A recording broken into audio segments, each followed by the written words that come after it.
Deputados amazonenses dividem opiniões sobre a terceirização de trabalhadores no Brasil, que teve o texto base aprovado na Câmara.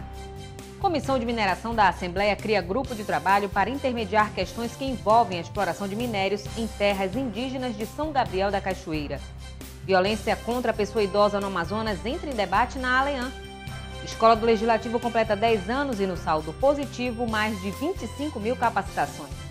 Vice-almirante Domingos Sábio e cirurgião Raimson Monteiro recebem na Assembleia o título de cidadão do Amazonas. E presidente do Legislativo anuncia votação extensa na Casa para a próxima semana. O ALEAN Notícias já está no ar com os principais fatos da semana.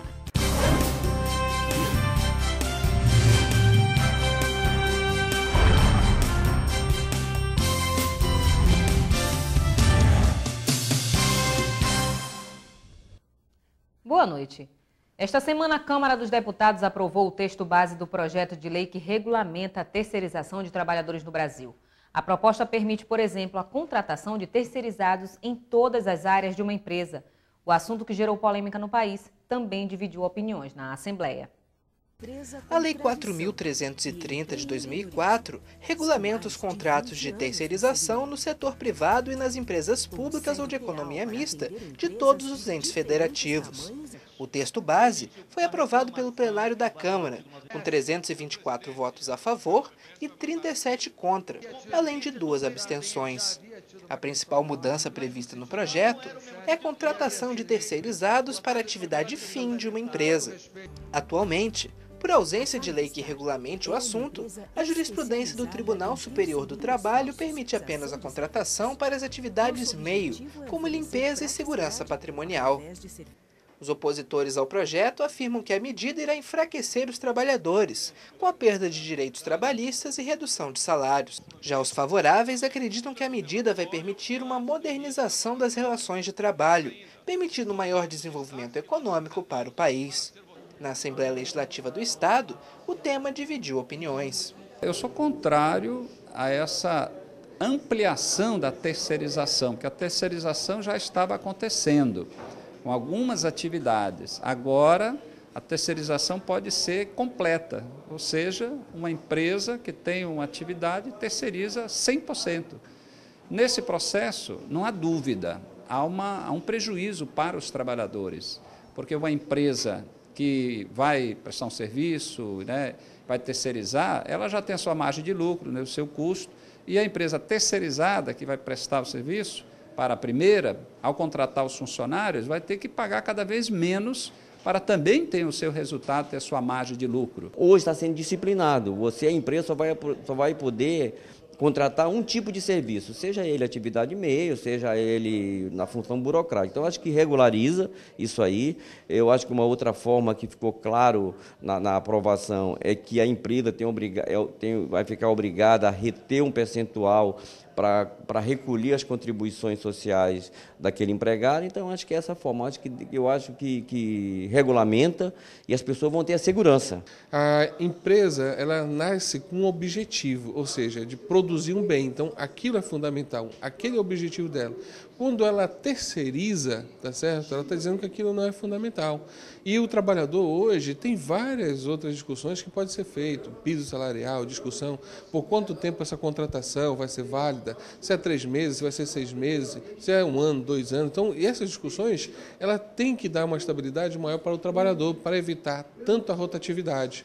O governo federal conseguiu incluir no texto a obrigação de a empresa contratante fazer o recolhimento antecipado de parte dos tributos devidos pela contratada, para evitar o risco de perda de arrecadação. Uma outra mudança em relação às regras atuais é a responsabilização da empresa contratante, que passa a responder solidariamente na Justiça quando não fiscalizar o cumprimento das obrigações trabalhistas e previdenciárias devidas pela contratada. A nova legislação também garante aos terceirizados o acesso a restaurantes, transporte e atendimento ambulatorial oferecidos pelo contratante aos próprios empregados. Apesar da aprovação do texto base, alguns pontos polêmicos ainda serão discutidos na votação dos destaques, marcada para a próxima terça-feira, 14 de abril. A maioria dos membros que compõem a comissão especial criada na Câmara apoia a redução da maioridade penal.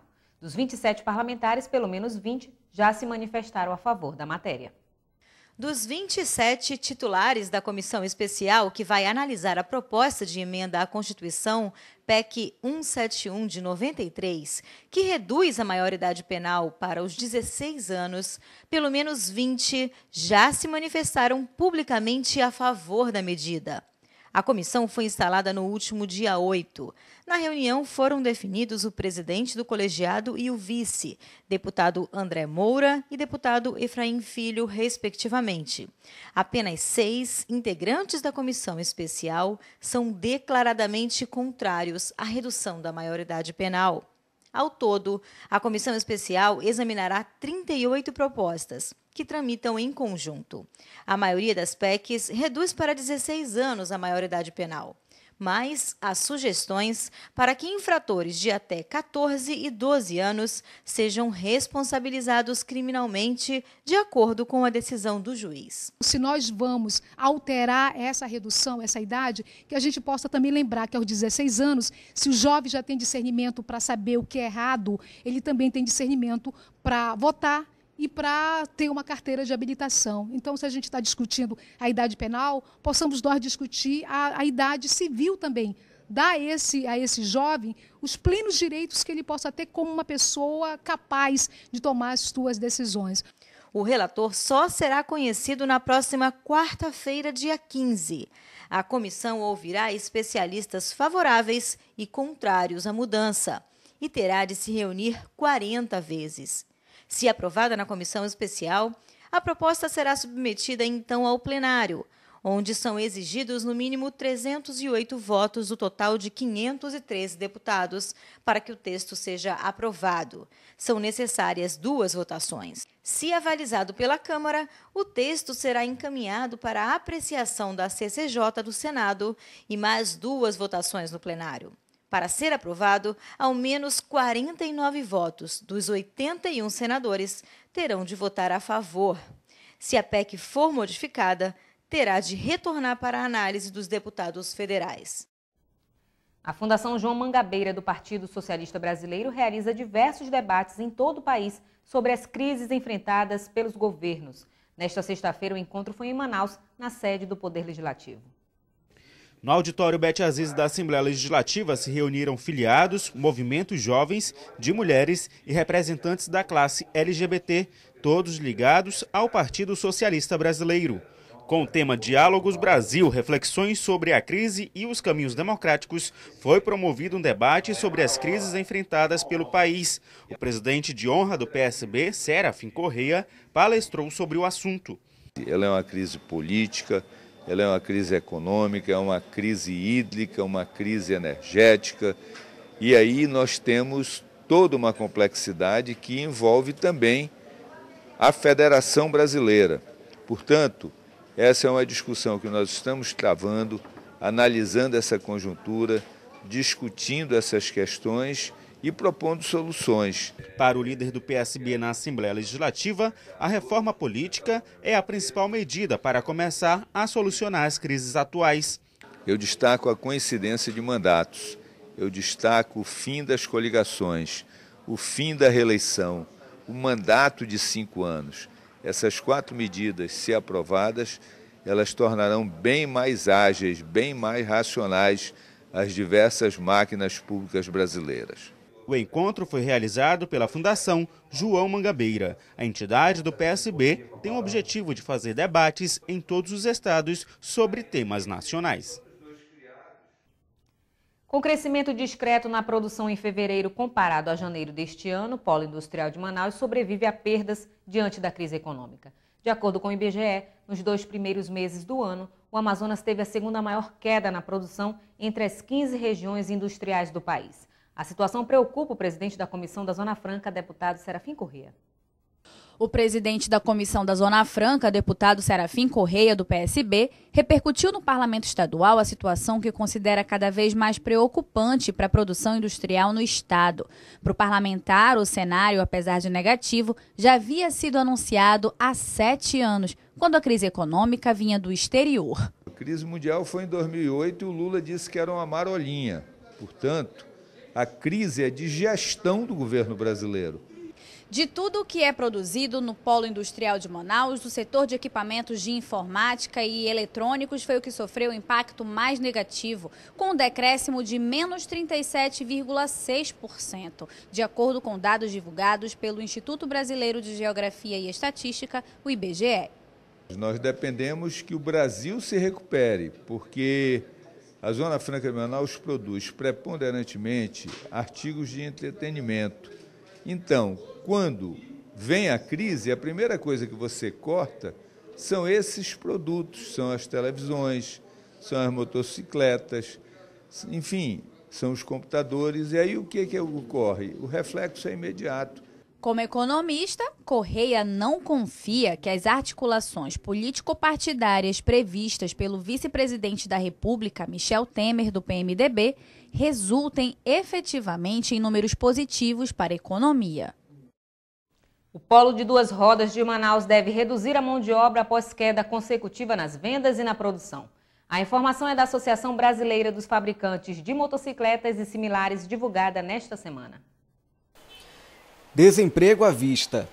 O número de trabalhadores no Polo de Duas Rodas de Manaus, que já chegou a atingir a casa das 20 mil pessoas empregadas, hoje agrega 17,8 mil trabalhadores, e a estimativa é que mais cortes sejam realizados nos próximos meses. Ao divulgar no dia 9 de abril o balanço da redução de 12,6% na produção e de 10,6% nas vendas no primeiro trimestre do ano, a Associação Brasileira dos Fabricantes de Motocicletas, Ciclomotores, Motonetas, Bicicletas e Similares, Abraciclo, considerou óbvia a redução dos empregados. A revisão para baixo das estimativas de produção e venda para 2015 ocorre no momento de incertezas econômicas, com restrição de crédito e da própria demanda. A expectativa ainda é de crédito estável, porém o próprio consumidor, diante deste cenário instável, diminui o fluxo nas redes de concessionárias. Na Assembleia Legislativa do Amazonas, o deputado José Ricardo, do PT, comentou a situação. Na medida que as pessoas têm uma parada, uma diminuição do seu consumo, e nesse caso de motocicletas, por exemplo, deixa de comprar, nós temos um impacto direto mesmo aqui no Amazonas, porque quase 100% das motocicletas são fabricadas no Amazonas. Então é preocupante, claro, porque essas empresas param, diminui, a produção diminui também a mão de obra. Acho que tem que haver um certo entendimento entre a representação dos trabalhadores com o governo, por conta da política de incentivos, para ter uma negociação com as empresas, para tentar segurar o máximo possível os trabalhadores.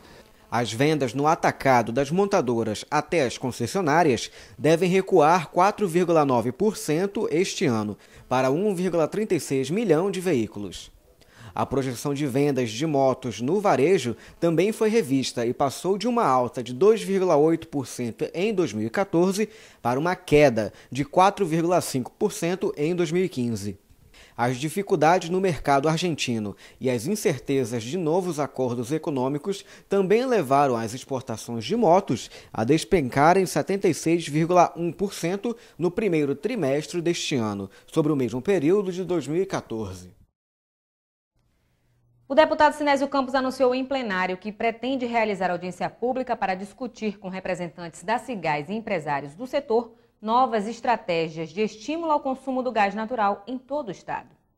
O presidente da Comissão de Minas, Gás e Energia da Assembleia Legislativa, deputado Sinésio Campos, anunciou que irá requisitar a realização de uma audiência pública na Casa para discutir estratégias que ajudem a Cigás a conquistar novos mercados consumidores no Amazonas. O discurso do parlamentar veio um dia após o presidente da companhia, Lino Cícero, se reunir com um grupo de empresários com o objetivo de apresentar o potencial de exploração do gás natural no estado.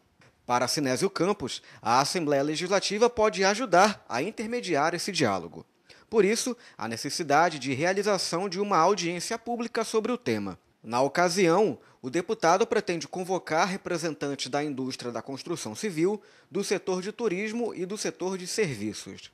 Eu venho há mais de 8 anos falando exatamente com que o gás produzido hoje em Urucu, em Coari, possa chegar de uma forma muito mais prática e objetiva e real para as casas, para as residências do povo manauara. Estou apresentando hoje um requerimento para com que a gente possa fazer uma audiência pública no seio da comissão, convocando aqui o presidente da Cigás, o ex-deputado Lino Xíxaro, os proprietários de postos de combustíveis, como também precisamos ter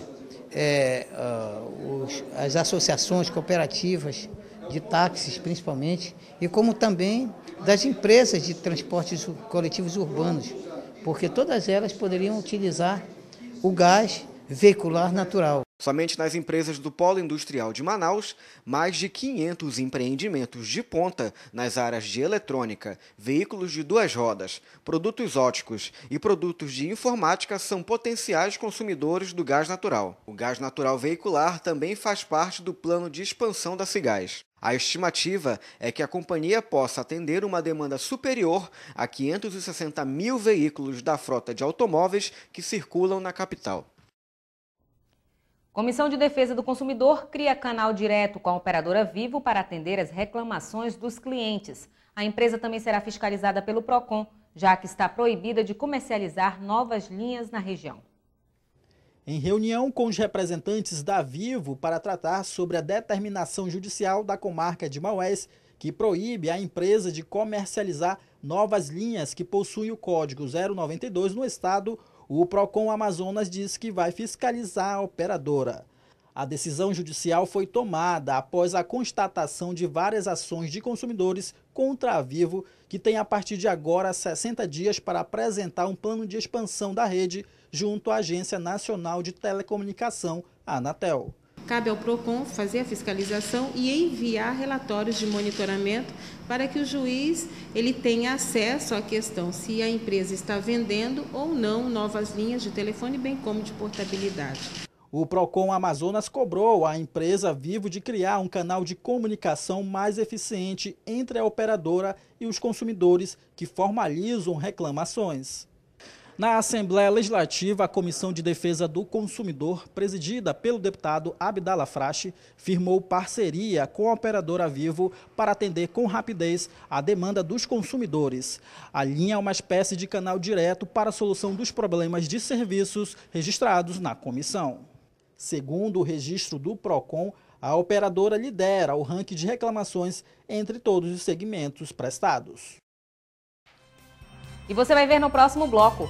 A Assembleia presta homenagens aos jornalistas amazonenses e o presidente da Casa, deputado Josué Neto, destaca a iniciativa do governo que vai usar o Google como ferramenta para o avanço na educação do Estado.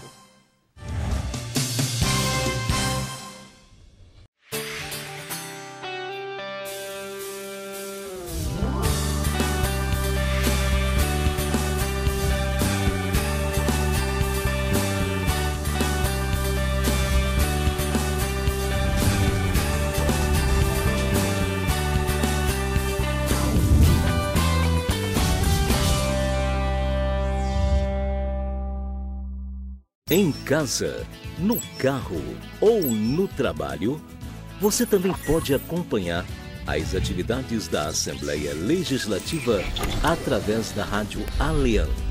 Sintonize na FM 106,9 e não deixe de saber sobre projetos de lei, agendas e outros assuntos da Casa Legislativa Amazonense.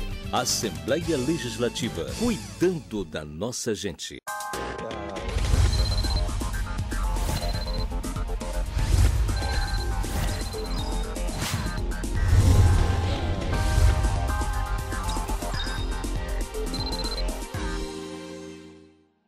O exercício das atividades na Assembleia Legislativa do Amazonas vai além do plenário e reuniões. As comissões parlamentares também se fazem presentes para atender, de forma especializada, assuntos complexos presentes na nossa sociedade. Para assuntos relacionados ao âmbito municipal, área urbana e região metropolitana, há a Comissão de Assuntos Municipais, que possui as seguintes atribuições: políticas públicas, programas, projetos, atividades e matérias relativas à habitação, defesa civil, e proteção à pessoa exposta a situações de risco, especialmente na ocorrência de enchentes e vazantes. Análise das condições e da qualidade dos serviços públicos constitucionais e voluntários a eles efetuados pelo Estado, visando a redução das desigualdades sociais e intrarregionais. Desenvolvimento urbano, região metropolitana, aglomerações urbanas, microrregiões, redes e consórcios de municípios. Entre pelo site da Assembleia Legislativa www.ale.am.gov.br e saiba mais sobre a composição, notícias, relatórios e reuniões. Além de poder entrar em contato no campo, fale com a comissão.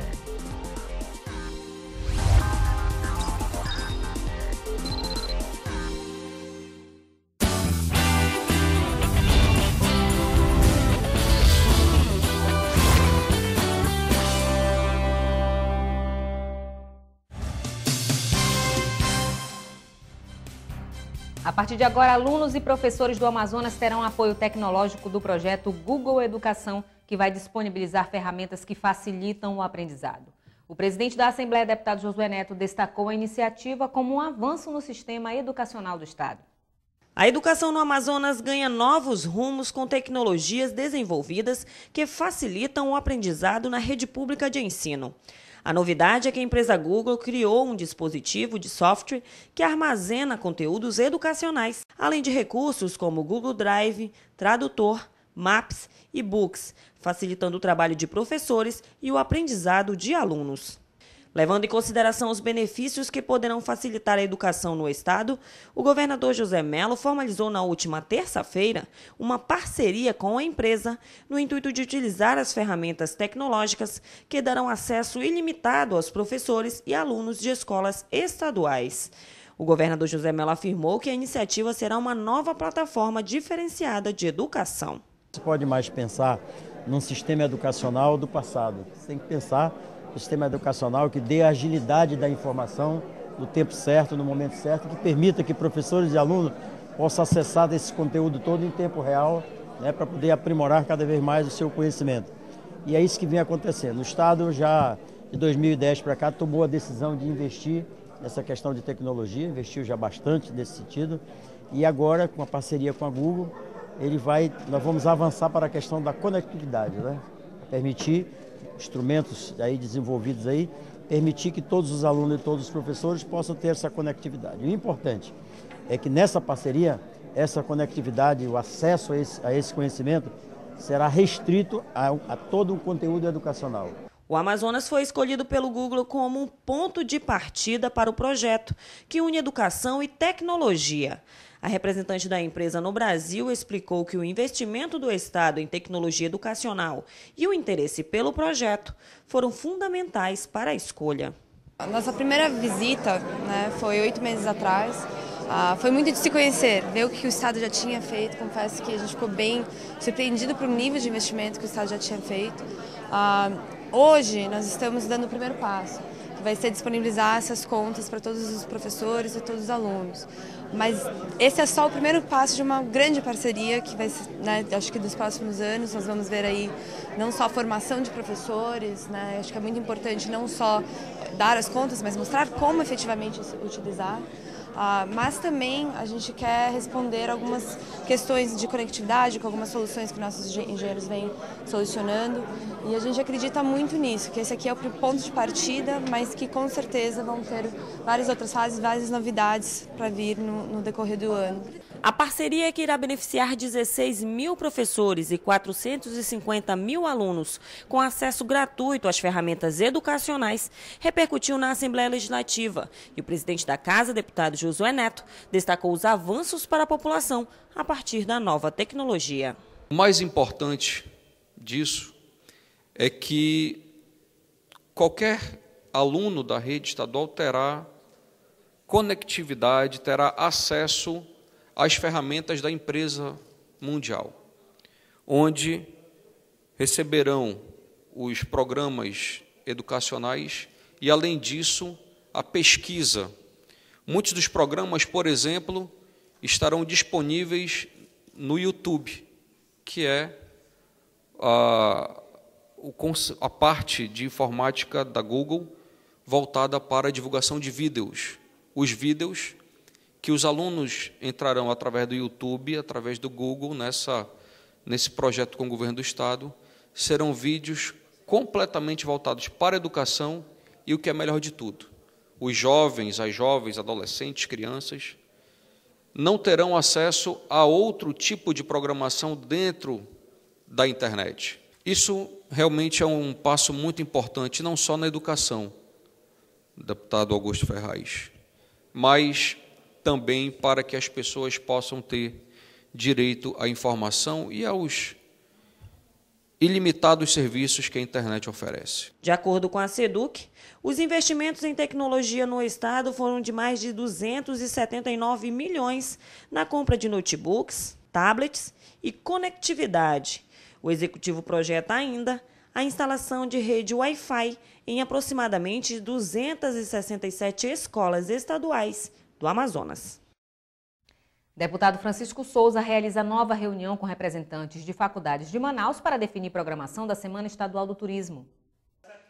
O objetivo de realizar a Semana Estadual do Turismo é lembrar a promulgação da lei que criou a data no Amazonas. Por isso, o presidente da Comissão de Turismo da Assembleia Legislativa, deputado Francisco Souza, realizou na tarde desta segunda-feira uma reunião com representantes das faculdades que oferecem o curso.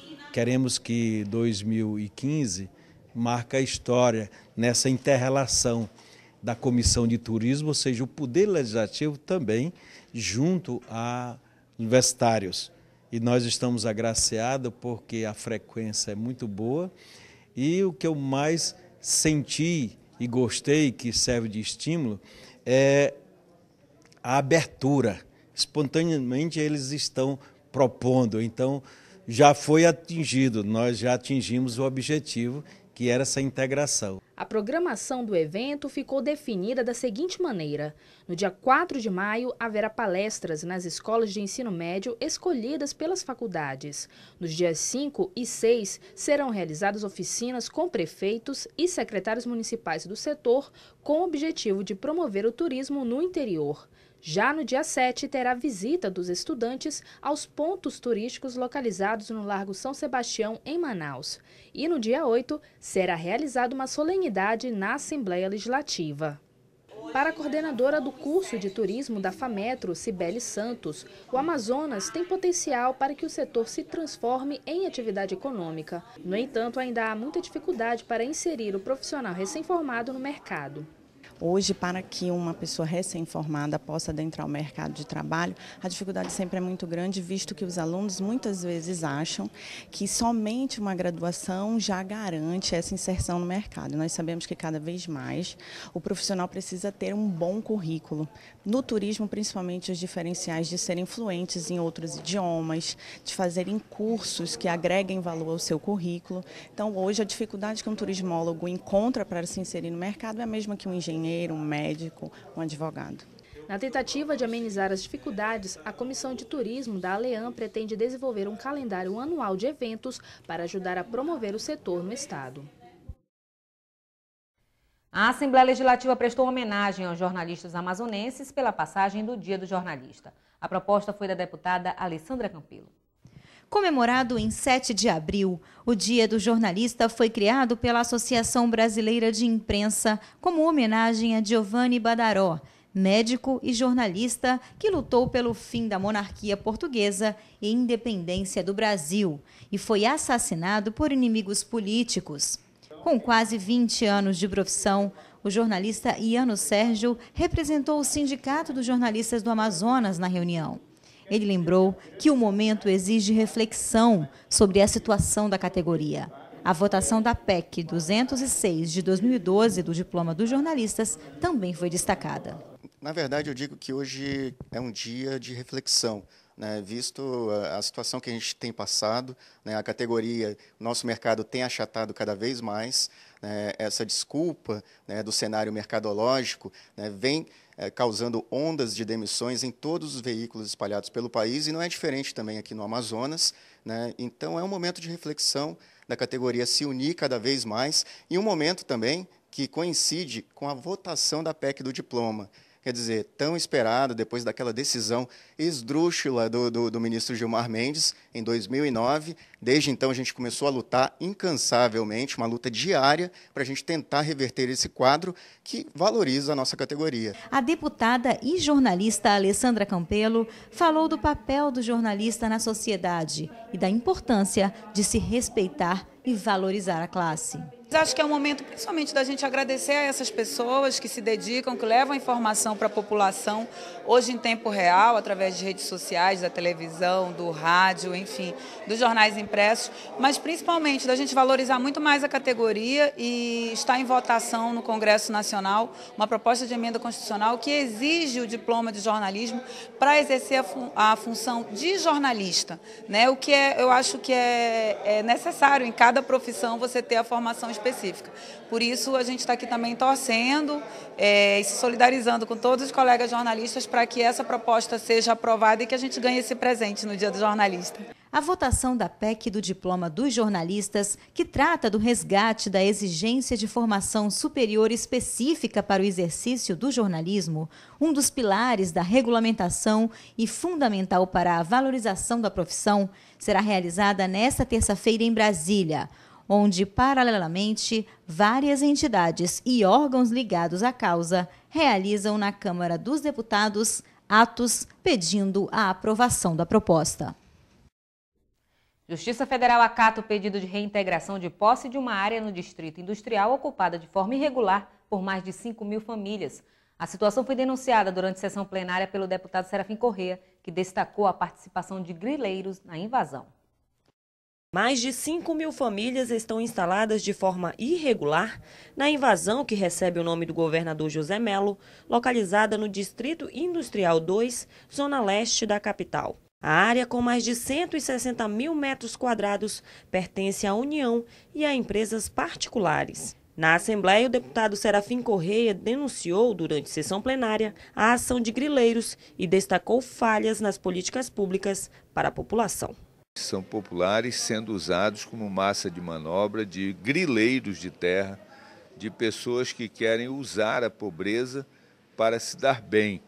Eu lamento que a SUFRAMA tenha demorado tanto para tomar essa providência, mas tomou e agora terá um ônus muito grande para retirar as pessoas que estão lá ocupando essas terras. E existem pessoas que, não atendidas pelos programas do governo federal, terminam servindo de massa de manobra. Isso é lamentável, agora não resolve o problema invadir terra pública. De acordo com a SUFRAMA, o pedido de reintegração de posse foi acatado pelos juízes da Primeira Vara Federal. Por conta disso, órgãos que compõem o Gabinete de Gestão Integrada e Secretaria de Segurança Pública do Estado já estão realizando reuniões com o Executivo Estadual, Municipal e Federal para discutir e planejar a retirada dos invasores de forma pacífica já na próxima semana.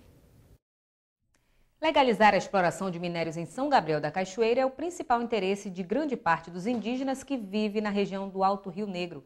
Um grupo de trabalho criado pela Comissão de Mineração da Assembleia vai intermediar o debate sobre o tema.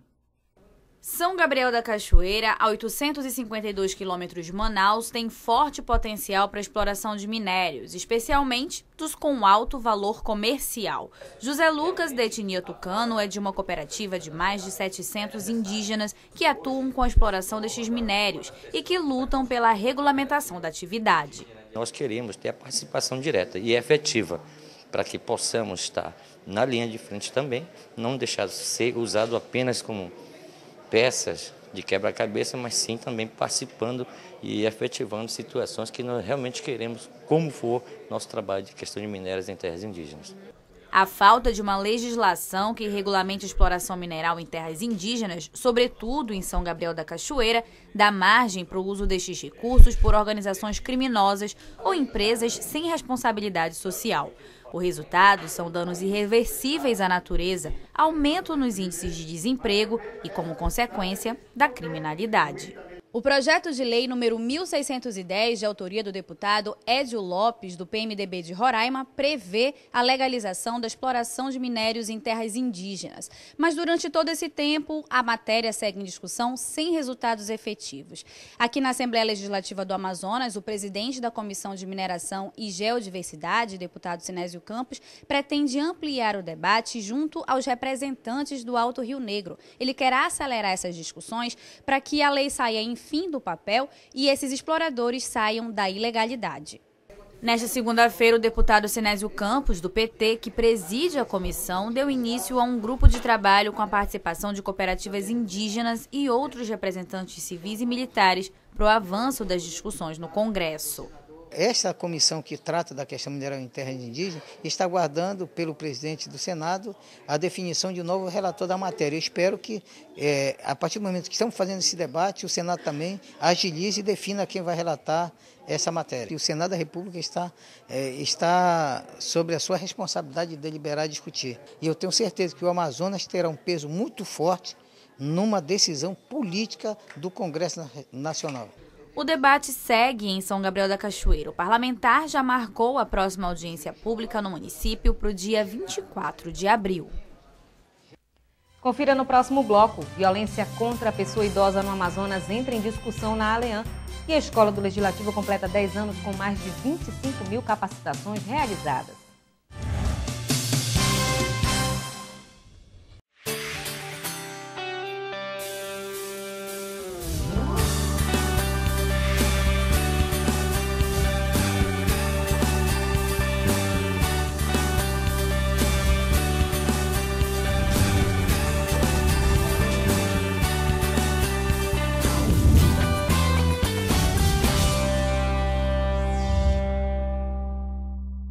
Em casa, no carro ou no trabalho, você também pode acompanhar as atividades da Assembleia Legislativa através da rádio ALEAN. Sintonize na FM 106,9 e não deixe de saber sobre projetos de lei, agendas e outros assuntos da Casa Legislativa Amazonense. Assembleia Legislativa, cuidando da nossa gente.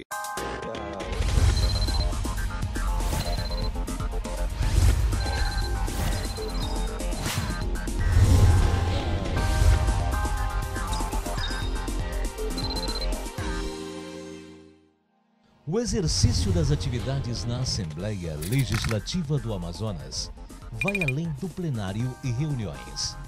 As comissões parlamentares também se fazem presentes para atender, de forma especializada, assuntos complexos presentes na nossa sociedade.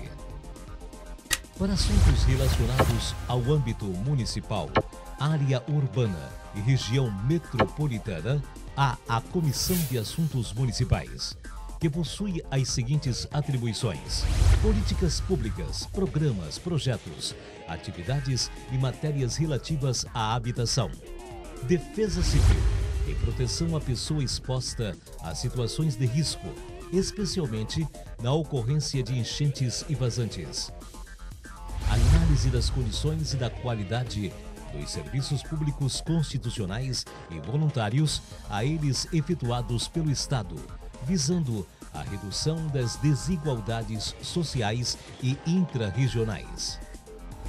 Desenvolvimento urbano, região metropolitana, aglomerações urbanas, microrregiões, redes e consórcios de municípios. Entre pelo site da Assembleia Legislativa www.ale.am.gov.br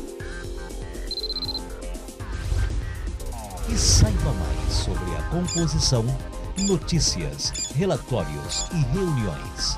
Além de poder entrar em contato no campo, fale com a comissão.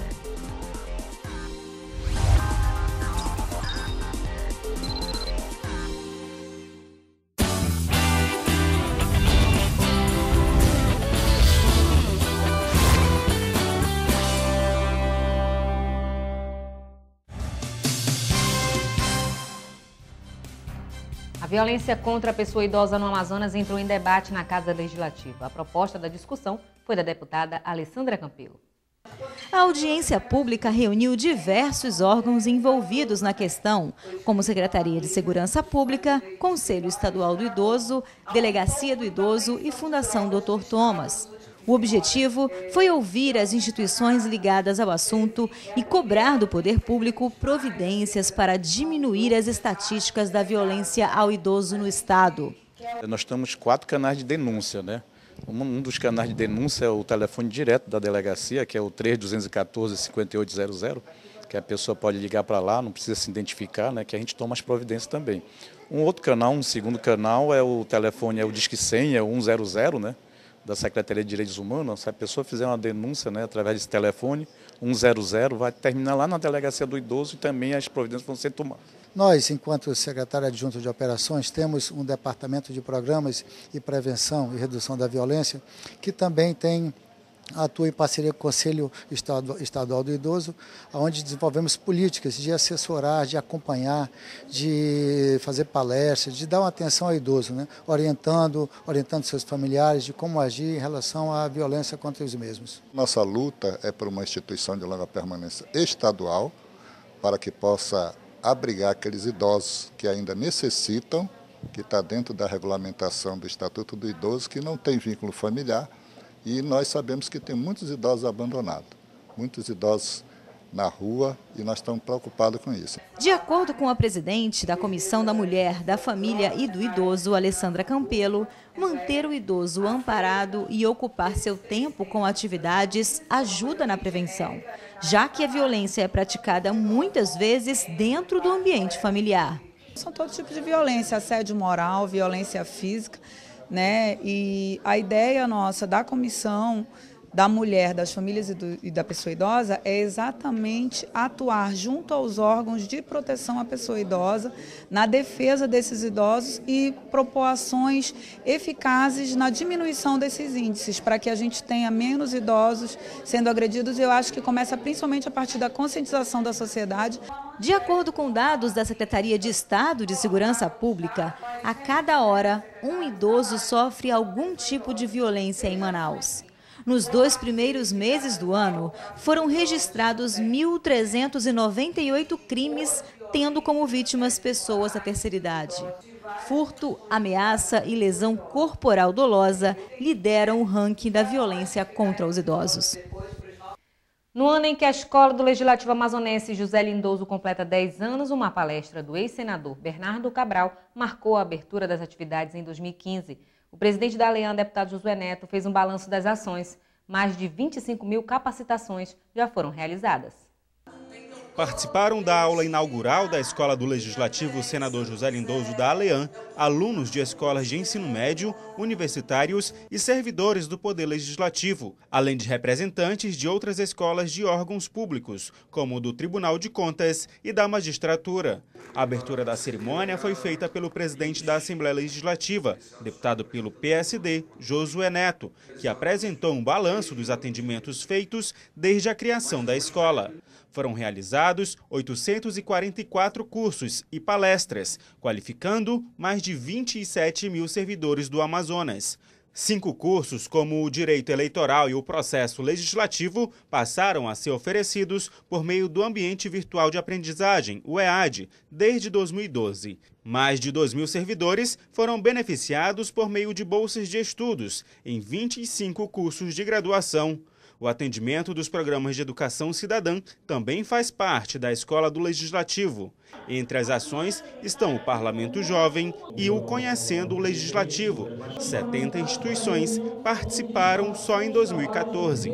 Josué Neto falou da importância das parcerias na capacitação de funcionários públicos. Nós temos já como exemplo o próprio Senado Federal, que tem parceria com a Universidade Federal de Brasília, no sentido de trazer cursos para cá de direito legislativo, de comunicação legislativa.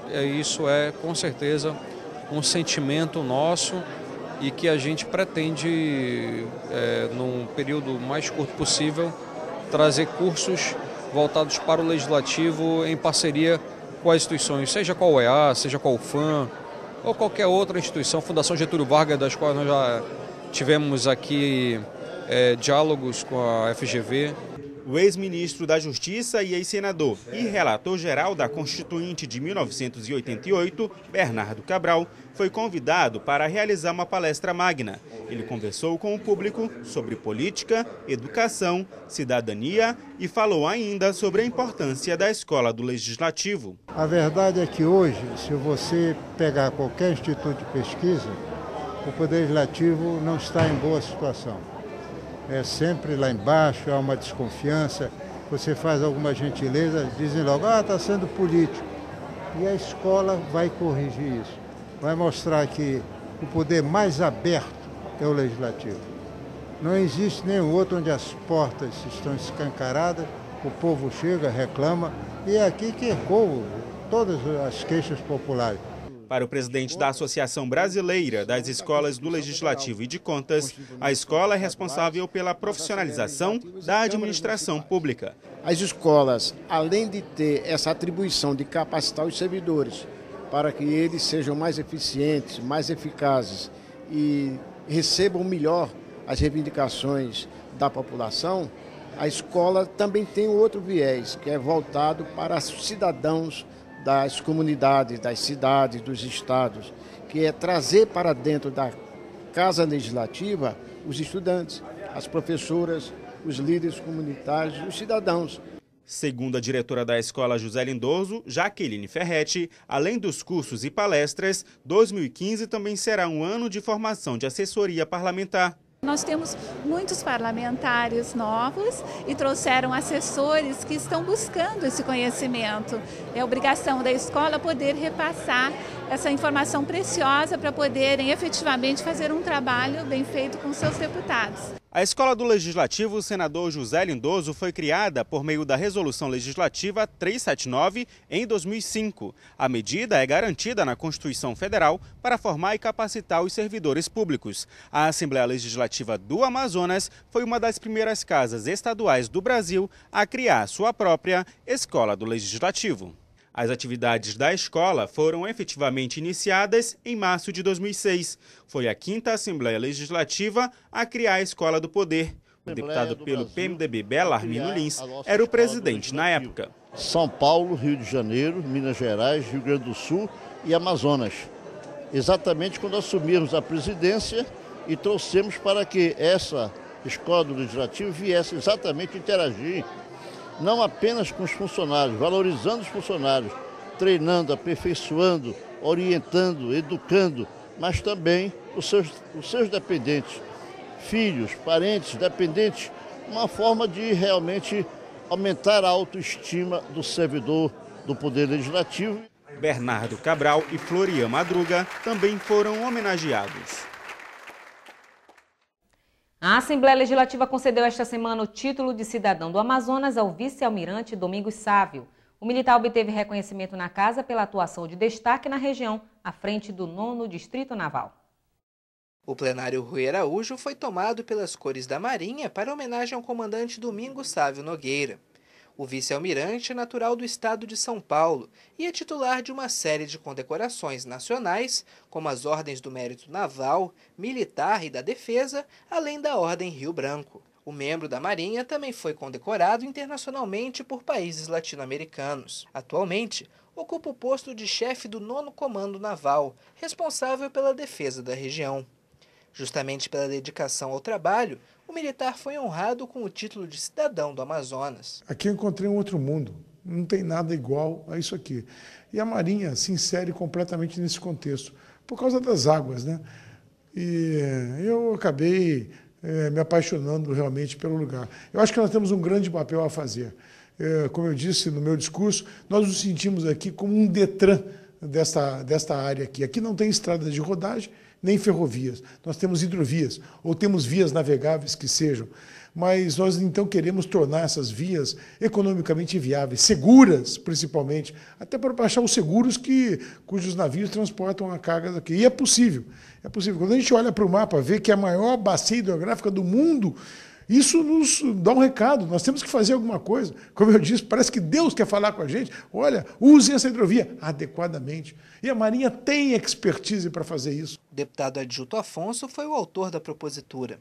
Segundo o parlamentar, a atuação da Marinha na região em apoio às comunidades ribeirinhas é fundamental para o Estado, e a entrega do título é um reconhecimento pelos serviços prestados. O vice-almirante está aqui há 2 anos e o trabalho que ele fez para o Estado da Amazônia é muito importante. Acho que nós temos que reconhecer, aqui é a Casa do Povo, nós representamos o povo e em nome do povo nós queremos agradecer a participação dele, a contribuição dele no nosso Estado. Nós sabemos que as nossas estradas são nossos rios. Se nós não tivermos uma pessoa abnegada, uma pessoa entusiasmada, uma pessoa determinada a melhorar esse sistema de navegação, certamente a gente fica cada vez mais difícil a nossa logística. O deputado Serafim Correia se pronunciou durante a sessão especial e apoiou o trabalho da Marinha na região. O parlamentar também parabenizou o esforço do 9º Comando Naval no incentivo ao uso das hidrovias da região. A homenagem foi conduzida pelo primeiro vice-presidente da Assembleia Legislativa, deputado Belarmino Lins. E o cirurgião Raimson Monteiro também recebeu esta semana na Assembleia o título de cidadão amazonense. A homenagem foi proposta pelo deputado Sinésio Campos. E o presidente da Assembleia Legislativa, deputado Josué Neto, anunciou uma votação extensa na casa para a próxima semana. Os detalhes com o repórter Adriano Castro. Foi durante a abertura do ano legislativo da Escola Senador José Lindoso que o presidente da Casa, deputado pelo PSD Josué Neto, anunciou que a mesa diretora da Assembleia Legislativa está aguardando a deliberação de projetos de lei das comissões técnicas permanentes da Casa para poder realizar a próxima votação no plenário Rui Araújo. Nós faremos com certeza uma votação na próxima semana, uma votação completa com pautas importantes, com pautas vinda do Executivo e também da própria autoria dos senhores deputados. Na última quarta-feira, 115 matérias, entre projetos de lei dos deputados e mensagens governamentais, foram aprovadas na Comissão de Constituição e Justiça da Assembleia Legislativa e seguiram para as demais comissões técnicas permanentes da Casa. Adriano Castro para a TV Aleã. E agora vamos de futebol. O deputado democrata Augusto Ferraz avaliou esta semana a situação do esporte no Amazonas. Em pronunciamento, o parlamentar cobrou maior atenção ao tema, que envolve geração de trabalho e renda. Após assistir a 2 jogos do Campeonato Amazonense de Futebol, o parlamentar ocupou a tribuna para chamar a atenção das autoridades estaduais, dos tomadores de decisão e dos formadores de opinião para que dediquem maior atenção ao esporte. Ferraz lembrou que Manaus sediará 6 jogos das Olimpíadas Rio 2016, sendo 4 do torneio masculino e 2 do torneio feminino, e que já sediou 4 partidas da Copa do Mundo de 2014, mas que nada disso serviu para melhorar as condições dos jogos dos times amazonenses. Eu fiquei triste com aquela condição de o estádio vazio, que lá se encontra o nosso futebol decadente, um futebol precário, um futebol sem olhar. O deputado considera que a pouca presença de público retrata exatamente a atual situação do esporte no estado. Na partida nacional IFAST, ocorrida no fim de semana, um estádio com capacidade para 10.000 pessoas recebeu um público de pouco mais de 1.500 frequentadores. Ferraz crê que a atuação da Federação Amazonense de Futebol, a FAF, deixa a desejar e que tudo passa por dar valor à prata da casa. Confira agora o que foi destaque no Aleã Notícias de hoje. Deputados amazonenses divergem quanto à terceirização de trabalhadores no Brasil, que teve o texto base aprovado na Câmara. Escola do Legislativo completa 10 anos com mais de 25.000 capacitações realizadas. E presidente do Legislativo anuncia a votação extensa na Casa para a próxima semana. E nós ficamos por aqui. No site da Assembleia, ali.am.gov.br, você tem outras informações sobre a atuação parlamentar. Um ótimo fim de semana para você e até a próxima segunda-feira.